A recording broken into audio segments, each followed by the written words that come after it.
بسم اللہ الرحمن الرحیم۔ آنے والے تمام اسٹوڈنٹس کو ریفائن انٹرنیشنل کالج ہربنسپورہ کیمپس کی طرف سے خوش آمدید۔ آپ کے انسٹرکٹر حافظ محمد احمد رضا آج کے لیکچر کے لیے آپ کے سامنے حاضر ہیں۔ آج کے لیکچر کی بیٹا باب نمبر 6 ہے عرض پاکستان۔ ہم عرض پاکستان پڑھ رہے ہیں اور عرض پاکستان کے بعد اس کی اہمیت کے حوالے سے کچھ ڈسکشن کر رہے ہیں، اور ٹاپک آج کی جو میجر آؤٹ لائنس ہے اس پر بات کرتے ہیں۔ آؤٹ لائنس میں سب سے پہلے ہمارے پاس زراعت ہے، نمبر 2 پہ صنعت ہے، نمبر 3 پہ زراعت اور صنعت کی اہمیت ہے۔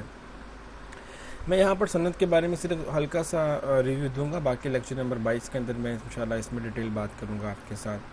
اس کے بعد میں آپ سے بات کرتا ہوں زراعت ہے اگر تو زراعت کیا ہے، زراعت کے حوالے سے زراعت کی امپورٹنس ہمارے ملک میں کیا ہے، اس کی ملک کی پیداوار کا ہمارے ملک پر کیا اضافہ ہوتا ہے، کیا اثر پڑتا ہے، اور زراعت سے کیا کمائی کا حصہ ہے، فصلیں کیا ہیں، اس پر بات کریں گے۔ زراعت کی اہمیت کے حوالے سے بات کریں گے کہ زراعت کس طرح سے روزگار کے مواقع فراہم کرتی ہے، غذائی فراہمی کی قلت ہے، مطلب قلت کو دور کرتی ہے، معاشی ترقی کا باعث ہے، قومی آمدنی میں اضافہ ہوتا ہے، خام مال کی فراہمی ہے، زر مبادلہ کا حصول ہے، اور درآمدات اور برآمدات میں توازن ہے۔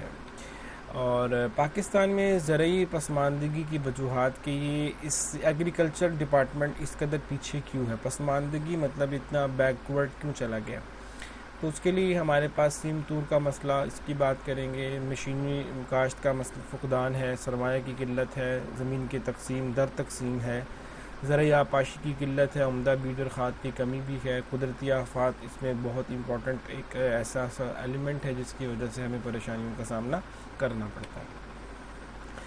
ہم اگلی بات کرتے ہیں زرعی ترقی کے لیے حکومت کے اقدامات، تو اس میں آپ کے پاس زرعی اصلاحات کا نفاذ ہے، زرعی ترقیاتی بینک کا قیام ہے، عمدہ بیج اور کیمیائی کھادوں کی فراہمی ہے، سیم تور کی روک تھام ہے، جدید طریقہ کاشت ہم انشاءاللہ انٹروڈیوس کرا چکے ہیں، زرعی ترقیاتی کے جو ہے سینٹر ہیں اس پر بات کی جا چکی ہے، اور لفظ یہ آن نہیں پاشی کے نظام وسعت ہے، یہ آب ہے لفظ، اس کو ذرا درست کر لیجئے گا چونکہ اب میں اس وقت فلو میں ہوں تو ہوپ یو انڈرسٹینڈ، آپاشی کے نظام وسعت۔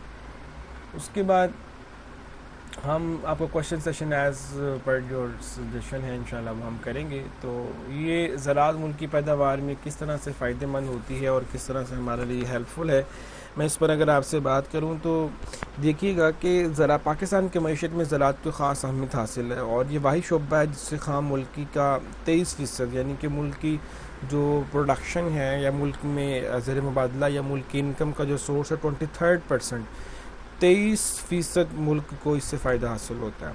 پاکستان میں کام کرنے والی آبادی جو ہے، جو زراعت کے حوالے سے ہم بات کرتے ہیں تو زراعت سے کمائی کا جو حصہ ہے وہ 43.5 ہے فیصد، یعنی کہ 100% میں سے 43 پوائنٹ یعنی کہ 43.5% ہے۔ ملک کی آمدنی کا 60% سے زیادہ زرعی شعبہ کی برآمدات سے حاصل ہوتا ہے، یعنی کہ ہم زیادہ تر اپنے جو ایکسپورٹ کو انکریز کرتے ہیں وہ کس چیز سے کرتے ہیں، اپنے ملک کے 60% یعنی کہ جو کمائی ہے وہ ہماری زراعت کے ساتھ چلتی ہے۔ اور پاکستان میں زرعی شعبے میں مسلسل ترقی کر رہا ہے، پچھلے 10 سال سے تقریباً 4.5% سالانہ شرح سے زراعت میں ترقی ہو رہی ہے، ان کے ہم سالانہ اگر مثال ہے پاکستان پہلے 10% زراعت سے کما رہا تھا، پھر ہم نے 14.5% ہو گیا، پھر 14.5% سے پھر 19% ہو گیا، یعنی کہ 4.5 ایوریجلی ہم انکریز کر رہے ہیں ان ڈے بائی ڈے، جبکہ 2014 سے 15 میں اس کی شرح 2.9 تھی اور اب 4.5 ہے۔ یہ بہت اہم بات ہے، ہم اس پر انشاءاللہ پھر بات کریں گے، یہ فیصد کا تناسب کس طرح سے ہوتا ہے میں اس لیکچر کے اینڈ پہ آپ سے ڈسکس کروں گا تاکہ یہ باتیں آپ کے سامنے سمجھ آ جائیں۔ پاکستان کی کل زیر کاشت کا رقبہ 50% پنجاب میں ہے، یعنی کہ پنجاب ایک زرعی صوبہ ہے، اور تقریباً چونکہ آپ کو پتہ ہے سندھ ایک ساحلی علاقے پر مبنی ہے، بلوچستان ایک ریگستانی صحرائی علاقہ ہے، خیبر پختونخوا ایک پہاڑی علاقہ ہے، تو زیادہ تر میدانی علاقہ پنجاب میں ہے، تو 50% رقبہ زراعت کا پاکستان کا پنجاب کے اندر موجود ہے۔ یہ کوئی خدا نخواستہ کوئی صوبائیت پرستی نہیں ہے، یہ ایک جسٹ ایک نالج کے لیے ہے، جتنا پاکستان پنجاب میں رہنے والوں کا پنجاب ہے اس سے زیادہ کہیں یہ دوسرے صوبوں کا پنجاب ہے۔ تو اگلی بات ہم کرتے ہیں کہ فصلوں کی بات کریں تو یہاں پر 2 طرح کی فصلیں ہیں، یہ فصل ربیع ہے، فصل خریف ہے۔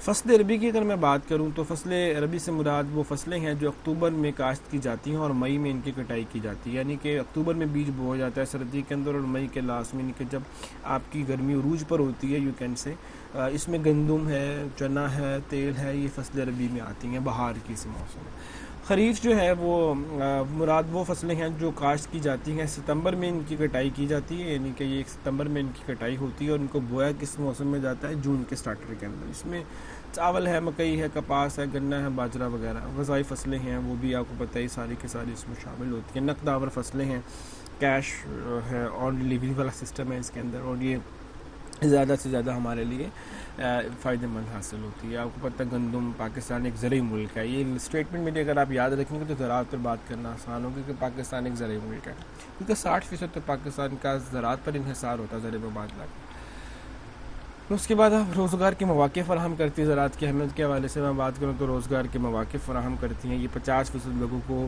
جو ہے وہ ڈائریکٹ یا انڈائریکٹ، بالواسطہ یا بالواسطہ، بلا واسطہ، ٹھیک ہے، بالواسطہ یا بلا واسطہ، ڈائریکٹ یا انڈائریکٹ جو ہے وہ روزگار مہیا کرتے ہیں. لیٹ سپوز اگر آپ گندم کی پیداوار اس کی بات کرتے ہیں، گندم کے حوالے سے کہ کٹائی کی بات ہو رہی ہے، تو گندم کی کٹائی میں ہم جو ہے وہ دیکھتے ہیں کہ گندم کی کٹائی ہو رہی ہے، اور گندم کی کٹائی کے بعد وہ مطلب جس نے کاشت کی ہے اس کو فائدہ، جس کی زمین تھی اس کو فائدہ، پھر وہ جس کو جو کاٹ رہے ہیں ان کو فائدہ، پھر وہ اس کو پیک کر رہے ہیں اور پیک کر کے ٹرانسپورٹرز شہروں میں لے کر آ رہے ہیں ان کو فائدہ، پھر منڈیوں میں آ رہے ہیں، پھر ہم بائی کر رہے ہیں تو کہیں تو جو پھر اس کے بعد چھوٹی چھوٹی دکانوں پر سیل آؤٹ ہو رہی ہے، پھر بڑی بڑی چکیوں میں، میلوں میں جا رہے ہیں. تو یہ ڈائریکٹ انڈائریکٹ 50% لوگوں کو روزگار مہیا کرتے ہیں. میں نے جسٹ آپ کو ایک گندم کی اگزامپل دی ہے. ابھی اس میں فروٹ بھی ہے، اس میں چاول بھی ہے، چنا بھی ہے، جو بھی ہے، باجرہ بھی ہے، اور دیگر سبزیاں وغیرہ بھی شامل ہوتی ہے. پھر اس کے بعد آپ دوسری بات کریں تو غذا کی فراہمی کے حوالے سے ہے. آپ دیکھیں نا، زرعی ملک ہے تو الحمدللہ یہاں پر تو گندم کی، آٹا، چینی، دال، گھی، ان تمام چیزوں کی سپلائی میں کسی قسم کی کمی نہیں آنی چاہیے. تو اس کا مطلب ہے کہ 60% جس ملک کا انحصار زراعت پر، اور وہیں پر ہی غذا کی قلت ہو جائے تو اٹس مین کہ آپ بگ لیپس، کہیں نہ کہیں آپ کے گورنمنٹس کے اندر اس میں لیپس موجود ہے. معاشی ترقی بھی اس طرح سے ہوتی ہے، جب آپ دیکھیں 50% سے زیادہ لوگ اس پر انحصار کریں گے تو آپ کی ترقی میں بھی ویسے اضافہ ہوگا، اور قومی جب معاشی ترقی ہوگی تو یقیناً قومی آمدنی میں بھی اضافہ ہوگا. پاکستان کا اس وقت فی شخص یعنی کہ ایک آدمی 1.5 لاکھ روپے فی آمدن ہوتی ہے. یعنی کہ ایک سمجھ لیں کہ اگر آپ کو میں ملک کی معیشت کے حال بتاؤں سوئٹزر لینڈ سے کمپیریزن کر کے آپ کو آسان لفظوں میں سمجھانے کے لیے، تو یہ ہے کہ ایک آدمی 1.5 لاکھ روپے مہینہ کما رہا ہے، سمجھ سالانہ 1.5 لاکھ روپے کما رہا ہے، جبکہ سوئٹزر لینڈ کے اندر 50 لاکھ روپے پر اینم جو ہے وہ ایک شخص کی آمدن ہے. ایک ان کی معیشت اتنی اسٹرانگ ہے. اگر وہ لاک ڈاؤن کرتے ہیں تو 50 لاکھ روپے جس کے پاس ہیں وہ 10-15 لاکھ روپے خرچ بھی کر لے اپنے لاک ڈاؤن میں تو پرابلم نہیں ہوگی، مگر جس کے پاس ہیں 1.5 لاکھ وہ تو ویسے ہی کھا دے گا بیچارہ. a lot of reasons، اس کے تو بڑے مسائل ہیں، ہم پھر انشاءاللہ اس پر بات کریں گے. تو اس کے بعد قومی آمدنی کے بعد خام مال کی فراہمی ہوتی ہے. آپ دیکھیں کہ اس میں جو ہے وہ زراعت ہماری صنعتوں کے لیے خام مال کی فراہمی کرتا ہے. سوتی کپڑا، بناسپتی، گھی، چینی اور دیگر صنعتوں کا خام مال میں ملک میں ہی حاصل ہوتا ہے، اور بہت سی ایسی چیزیں ہیں جو ہم دیکھتے ہیں کہ ہمارے ملک کو اس سے فیسلٹیز پرووائڈ کی جاتی ہیں. آپ کو پتہ زر مبادلہ کا حصول بھی یہ ہوتا ہے کہ ہم پاکستان 50,000 ٹن گندم ہمسایہ ممالک ایران کو برآمد یعنی کہ ایکسپورٹ کرتا ہے. چاول کی برآمدات سے بھی ملک کی قیمتی زر مبادلہ حاصل ہو رہا ہے، یعنی کہ 50,000 ٹن گندم ایکسپورٹ کی جا رہی ہے. کس کو؟ ایران کو پاکستان ایکسپورٹ کر رہا ہے. ایکسپورٹ مطلب ملک سے باہر بھیج رہا ہے، برآمدات کر رہا ہے. باہر برآمدات کا مطلب، برآمدات کو یاد رکھنے کے لیے لفظ بے کو دیکھیں تو بے کا مطلب باہر ہوتا ہے، تو باہر بھیجنا. تو یہ ذرا آسان ہوگا، جب ایک یاد ہو جائے گا تو دوسرا آٹومیٹکلی اس کا انورس ہوگا. تو برآمدات کا یعنی کہ ایکسپورٹ کر رہا ہے، اور 50% کو. اس کے علاوہ آم، تربوز، انگور اور دیگر پھلوں کی برآمدات سے بھی کثیر زر مبادلہ پاکستان الحمدللہ کمانے کا ایک جو ہے وہ سلسلہ کار جاری رکھے ہوئے ہے. صنعتی ترقی کے حوالے سے اگر تو یہ ہے درآمدات برآمدات میں پھر توازن ہوتا ہے، اس کو بیلنس کیا جاتا ہے. آپ دیکھیں نا کہ جس کے عوض ہم پاکستان بنیادی طور پر ایک زرعی ملک ہے، زرعی اجناس برآمد کرتا ہے، یعنی کہ ایکسپورٹ کرتا ہے، اور کثیر بہت زیادہ اچھے مقدار میں جو ہے نا وہ اپنے ایسٹس کو انکریز کرتا ہے، پیسے کماتا ہے، یعنی کہ برآمدات ان سینس بیچتا ہے. تو پھر جس کے عوض ہم دفاعی اسلحہ، بھاری مشینری درآمد کرتے ہیں، یعنی کہ امپورٹ کرتے ہیں، منگواتے ہیں. اور جس سے ایک ملک کی دفاع مضبوط ہوگا، صنعتی ترقی ہوگی. یعنی کہ جب آپ کا سیکیورٹی سسٹم اسٹرانگ ہوگا تو ہر وہ شخص بے خوف ہو کر کام کرے گا، اور اس میں انڈسٹریز بھی جو ہیں وہ رن کریں گی. اور lot of reasons you can سے in that other way you have main to explain yourself. اس کے بعد آپ بات کرتے ہیں کہ اس کی پسماندگی کی وجوہات کیا تھیں، یہ کس وجہ سے جو ہے وہ آپ کے لیے معاملات مشکل کے باعث بنے. وہ دیکھتے ہیں کہ یہ کیوں ابھی تک اتنا پیچھے جبکہ اتنا فائدہ مند پروگرام ہے. تو یہاں پر ذرا پاکستان میں سیم طور کا مسئلہ انتہائی سنگین نوعیت کا ہے. سیم زدہ زمین یعنی کہ جس میں سیم آ گئی جی، ہم اس کا علاوہ سیم آ گئی جی، سیم آ گئی ہے. وہ مطلب وہ گیلی گیلی سی زمین ہے جی، وہاں پر کاشت نہیں ہو پاتی ہے، تو وہ مشکل ہو جاتی ہے. وہاں پہ بنجر زمینیں کچھ ہوتی ہیں، طور جو ہوتا ہے وہ بنجر زمینوں کا مسئلہ ہے. تو یہ بنجر زمینیں اور جہاں پر دلدلی زمینیں ہوتی ہیں پھر وہاں پہ کاشت وغیرہ اسٹیبل نہیں ہو پاتی ہے. اگر آپ دیکھیں نا درخت بھی ہوتے ہیں نا، جیسے آم کا درخت ہے، اس طرح کی چیزیں وہ پھر اسٹیبل نہیں ہو پاتی ہیں. بنجر زمین پر اگجاؤ نہیں ہوتی ہے، جو سیم ہوتی ہے وہاں پہ اسٹیبلٹی نہیں ہوتی ہے. That's a reason. تو اس کے لیے حکومت اقدامات کرتی ہے، مطلب پازیٹیولی دیکھتی ہے وہ بہت سی چیزوں کو. اس کے لیے ہم تو مشینی کا فقدان ہے. ہاتھ سے کٹائیاں واڈیاں کی جاتی ہیں، جبکہ انہوں نے ایک ایکڑ 2 ایکڑ ایک دن کے اندر ہی جناب کاشت جو ہے وہ کٹائی کر لیتے ہیں. یہاں پر مہینوں لگ جاتے ہیں کٹائی کرتے ہیں، کیونکہ ہاتھ سے مینول سسٹم ہے. That's why we are on very back behind. سرمایہ کی قلت ہو جاتی ہے. آپ کو پتہ ہے کسان کوئی اتنا بڑا مطلب امیر آدمی تو نہیں ہوتا، بیچارہ جو ہوتا ہے وہی کاٹتا ہے. بارش پڑ جائے، فصلیں تباہ ہو جائیں تو اس کی جو انویسٹمنٹ ہوتی ہے پورے سال کی ضائع ہو جاتی ہے. یہ ایک بڑی مشکل ہے. زمین کی تقسیم در تقسیم ہے. اس کی وجہ یہ ہے کہ دیکھیں نا، اس کا مطلب یہ ہے کہ ملک کی آبادی تیز روز بروز بڑھ رہی ہے، اور بڑھنے کی وجہ سے مطلب آپ دیکھیں لوگوں کو رہنے کے لیے بھی جگہ چاہیے. تو پھر کیا ہوتا ہے، تقسیم ہوتی جا رہی ہے. جہاں پر سمجھ لیں کہ 1 کلومیٹر پر کاشت ہو رہی تھی، وہ آدھا کلومیٹر پہ ہو رہی ہے، کیونکہ آدھا کلومیٹر پہ لوگوں نے رہائش کر لی ہے. تو پھر وہ کاشت جب کم ہوگی تو ایکسپورٹ کم ہوگی، ایکسپورٹ کم ہوگی تو ملک کی آمدنی کم ہو جائے گی. جب ملک کی آمدنی کم ہوگی تو ڈیفینیٹلی پھر آپ کو انویسٹمنٹ کے لیے ملک کوئی فیسلٹیز پرووائڈ نہیں کرے گا، چونکہ اس کے پاس اپنے پیسے نہیں ہوتے. That's are lot of reasons. ذریعہ پاشی کی قلت ہے، عمدہ بیج اور کھاد کی کمی ہے. آپ کو پتہ ہے پاشی کی قلت ہے، پانی کا نظام بڑا ملک کے اندر بڑا ڈسٹربنس ہے. اس کے سامنے بھی کچھ باتیں کر لیں. عمدہ بیج کی کمی ہے، ہم اپنے وہی لوکل بیج استعمال کرتے ہیں. قدرتی آفات، جیسے میں نے آپ کو بھی پہلے بتایا لیکچر کے اندر، ہوتا ہی ہے کہ آپ قدرتی آفات کی طرف توجہ دیتے ہیں اور ان دی اینڈ آپ کا وہ سارا معاملہ خرابی کی طرف چلا جاتا ہے. اور آفات کی وجہ سے آپ کے ملک کے جو نظام ہوتا ہے وہ تباہ و برباد ہو کے رہ جاتا ہے. جیسے زلزلہ آ گیا، سیلاب آ گیا، طغیانی آ گئی، بارشیں ہو گئی، کھڑی فصلیں تباہ ہو جاتی ہیں، کیڑے مکوڑے فصلوں کو کھا جاتے ہیں. یہ بھی تمام معاملات ہیں. تو یہ تمام چیزیں ہمارے ملک میں جو ہے وہ ایک ایشو بنے ہوئے ہیں.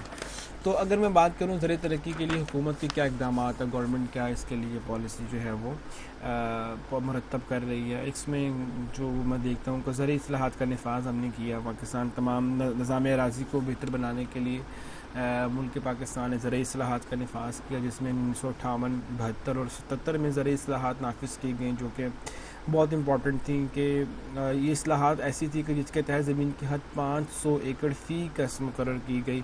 اور یہ کیا چیزیں ہیں یہ میں آپ کو انشاءاللہ ڈیٹیل میں بتا دیتا ہوں کہ بھئی ایک شخص کے جو ہے دسترس میں اتنی زمینیں دے دی گئیں کہ آپ بھئی اس سے زیادہ کام نہیں کر سکتے. ان زرعی اصلاحات کے تحت 15 لاکھ ایکڑ سے زیادہ زرعی زمینوں سے حاصل کیے گئے بے زمینیں کاشتکاروں میں تقسیم کی گئی. یعنی کہ لوگوں میں ڈویژن ٹھیک طرح سے کی گئی. یہ نہیں تھا کہ ایک بندے کے پاس مربع زمین ہے اور وہ جناب صرف آدھی زمین استعمال کر اور آدھی ویسٹ کر رہا ہے، تو وہ ٹھیکوں پہ لے کر دی گئی. ایک رول اینڈ ریگولیشنس کو مقرر کیا گیا. آسان لفظوں میں یہ بینک کا قیام کیا گیا کہ جس میں آسان اقساط پر جو ہے وہ آپ کو قرضے جاری کیے جائیں گے. ان کسانوں کو تقریباً 300 ارب روپے کے قرضے جاری کیے تاکہ وہ اپنے اس جو ان کو بلا سود قرضے، جو کہ ان لوگوں کو جو ہے نرم شرائط پر قرضے دیے گئے تاکہ یہ لوگ بیچارے اگر اس کو خدا نخواستہ آپ سمجھ لیں کہ ایک طرح کا انشورنس ہے، یا جن کا لاس ہو چکا ہے اس کو ریکوری کا ایک پوائنٹ آف ویو ہے.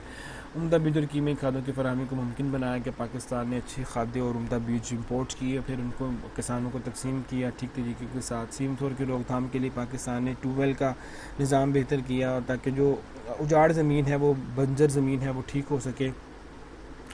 اور امدادی قرضے لیے گئے عالمی بینک سے، اور اس کو بہتر طریقے سے ملک کی ترقی کے لیے خرچ کرنے کی کوششیں کی گئی تاکہ پاکستانیوں کو صحیح طرح سے اس کا فائدہ ہو سکے.